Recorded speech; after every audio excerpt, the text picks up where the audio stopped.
നമ്മൾ ഇന്ന് നോക്കാൻ പോകുന്നത് റാഷണലൈസിങ് ദ ഡിനോമിനേറ്റർ ആണ്. Okay, simple topic. അപ്പം നമുക്ക് എങ്ങനെ റാഷണലൈസ് ചെയ്യാൻ നമുക്ക് നോക്കാം. ഓക്കെ,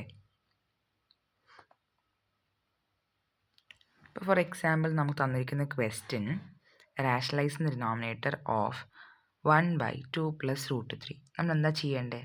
തന്നിരിക്കുന്ന നമ്പർ ഏത് നമ്പറിനെ റാഷണലൈസ് ചെയ്യേണ്ടത് അത് അങ്ങനെ തന്നെ എഴുതുക, √3. എന്നിട്ട് multiply by the conjugate. Conjugate means what? 2 + √3 ആണെങ്കിൽ ഞാൻ 2 - √3 എടുക്കണം. ഓക്കെ, ഇവിടെ ഞാൻ 2 - √3 by 2 - √3. അതായത് ന്യൂമറേറ്റർ ആൻഡ് ഡിനോമിനേറ്ററിനെ ഞാൻ എന്ത് ചെയ്യണം? കോൺജുഗേറ്റ് കൊണ്ട് മൾട്ടിപ്ലൈ ചെയ്യാം. Okay, so what will I get? 2 - √3 by ഇതെന്ത് ഫോമാണെന്ന് നോക്കിക്കേ, a + b a - b. ശരിയല്ലേ? So a + b × a - b എന്താണ്? a² - b². സോൾവ് ചെയ്യുക.